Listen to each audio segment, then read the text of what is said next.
আমার হাতে দেখতে পারতেছেন রিয়েলমি C53 একটি মডেলের মোবাইল। এইরকম অসংখ্য মোবাইল আপনাদের কাছে আসবে, দেখবেন স্পিকারে কাজ করে না, স্পিকার বাজে না। স্পিকার যদি আপনি একটার জায়গায় 1000টা লাগান তারপরও কোনো কাজ হবে না, কারণ মূলত স্পিকারের থেকে এই সমস্যাগুলো হয় না। স্পিকার কিন্তু ভালো থাকে, সমস্যাটা হয় স্পিকারে থাকা যেই কম্পোনেন্টগুলো আছে, যেই আইসিগুলো আছে, সেইখান থেকে কিন্তু এই সমস্যাগুলো বেশি হয়।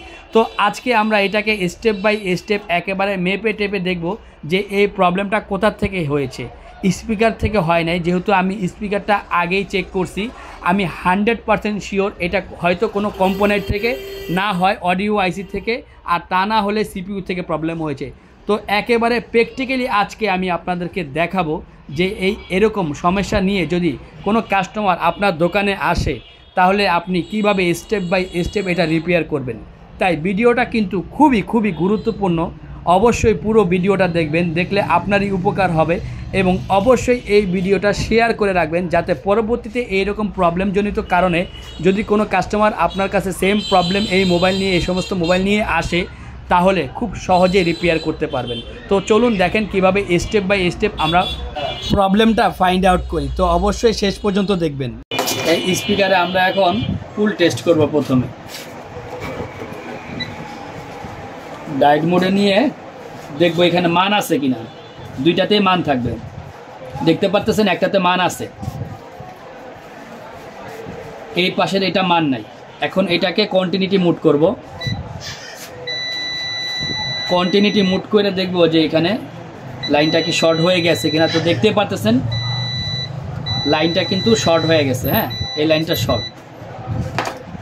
তো শর্ট যেহেতু লাইনটা, দোকান রানিং অবস্থায় ভিডিও করতেছি, অনেক সময় কাস্টমার চলে আসতেছে, কাস্টমারকেও সময় দিতে হয়, এই জন্য অনেক সময় আসলে ভিডিওর মাঝখানে ব্যাঘাত ঘটে, কিছু মনে করবেন না, কারণ এক কাজের মধ্যে আরেক কাজ করতে গেলে একটু ঝামেলা হবেই। তো যাই হোক, এখন এখানে দেখতেছেন বর্ণীয়ত দেখতেছেন এখানে এই লাইন আর এই লাইন, এই দুইটা কিন্তু স্পিকারের লাইন। তো দুইটা স্পিকারের লাইনের মধ্যে আমাদের কিন্তু আমরা এই লাইনটা কি পাইছি, কন্টিনিউটি মোডে শর্ট পাইছি। এই লাইনটা কিন্তু শর্ট থাকার কথা না। এটা হতে পারে স্পিকারের নেগেটিভ, কিন্তু নেগেটিভ হলেও এটা কিন্তু গ্রাউন্ড না। নেগেটিভ, সব নেগেটিভ কিন্তু গ্রাউন্ড না, ঠিক আছে। যাই হোক, এখানে কিন্তু আমরা জিআর ভ্যালু পাই নাই, প্লাস কন্টিনিউটি মুডে আমরা এটা শর্ট পাইছি। তো এইটা দেখতেই পারতেছেন এখানে কিন্তু দুইটা স্পিকারের লাইনের জন্য দুইটা ক্যাপাসিটার দেওয়া আছে। হ্যাঁ, এই লাইনে দুইটা ক্যাপাসিটার, তারপরে এই দুইটা এখানে কোনো কম্পোনেন্ট নাই, তারপরে এইখানে আছে হচ্ছে দুইটা রেজিস্ট্যান্স। এই দুইটা কালোর যেটা, এটা সিরিজ হয়ে দুইটা রেজিস্ট্যান্স চলে গেছে, আর এই দুইটা হচ্ছে ক্যাপাসিটার। তো এই ক্যাপাসিটারগুলো আমরা এখন মাপবো। হ্যাঁ, এটা ধরো। আচ্ছা, আমরা বোর্ডে লাগিয়ে এটা টেস্ট করছিলাম। অনেক সময় কিন্তু এই মেন বোর্ডে আইসি বা অন্য কম্পোনেন্ট থাকলেও কিন্তু শর্ট হয়ে যাইতে পারে। সেই ক্ষেত্রে আমরা কিন্তু বোর্ডটা, মেন বোর্ডটা যেটা মেন আইসি যেটা, সেইটা কিন্তু আমরা লাগানো ছিল, সেটাকে খুললাম। খোলার পরে এখন আমরা মাপবো, কারণ আমাদের এটা লাগানো ছিল, হতে পারে এই মেন লাইনেও শর্ট থাকতে পারে।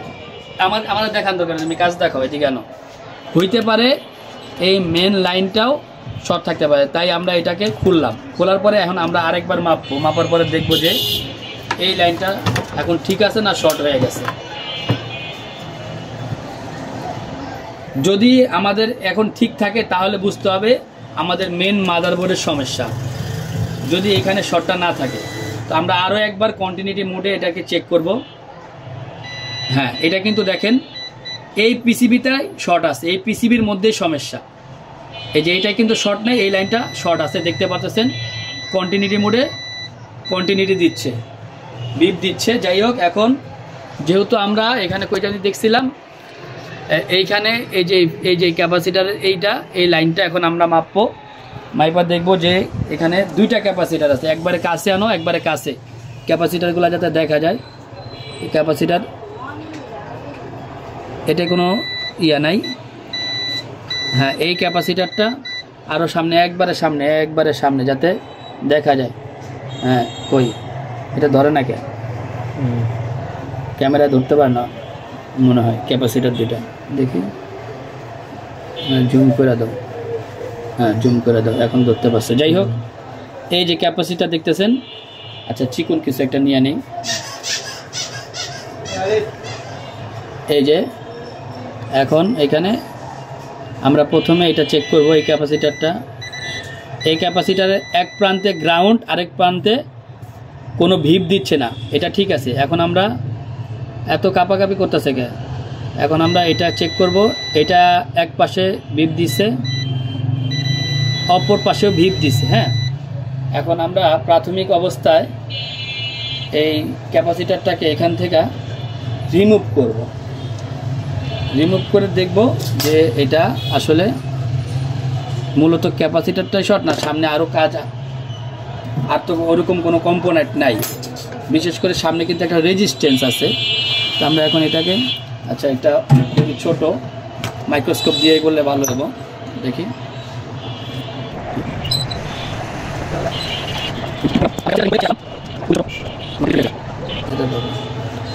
এখন আমরা আবারও চেক করব। মিটারটাকে আবার কন্টিনিউটি মোডে রাখার পরে দুই প্রুফ একসাথে ধরলাম, আওয়াজ দিচ্ছে। এখন চেক করব আমাদের শর্টটা কি আছে না চলে গেছে। তো এইখানে দেখতে পাচ্ছেন শর্ট নাই।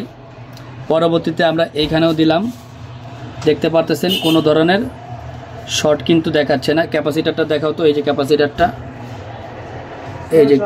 এই যে ক্যাপাসিটারটা, এটাকে আমরা রিমুভ করে দিছি।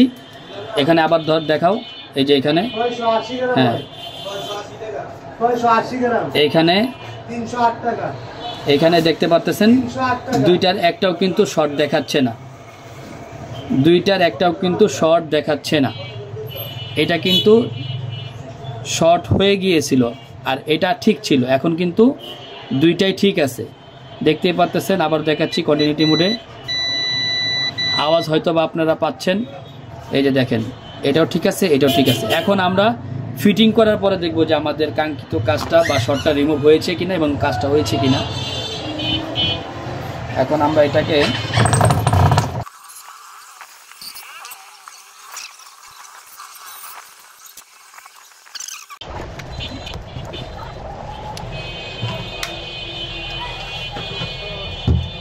আপনি যান, টাকা নিয়ে আসেন, কাজ হয়ে গেছে।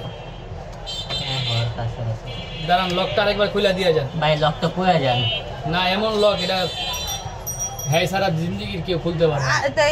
লক বাদ দিয়ে দেবো, লক বাদ এ তোর লক টাইম আইকে দিয়ে যা। লক সেন্সিটিভ দাও।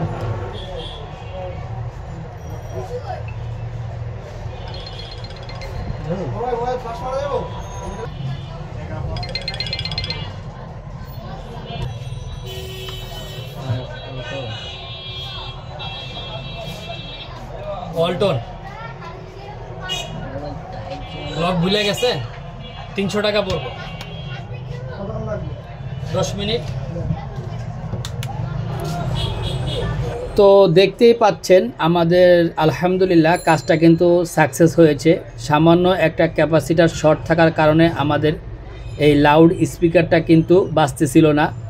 তো মোটামুটি আলহামদুলিল্লাহ আমাদের বেশি কিছু করা লাগে নাই, খুব অল্প সময়ের মধ্যেই কিন্তু আমরা সমস্যাটা ফাইন্ড আউট করি এবং সমস্যাটা সমাধান করতে পারি।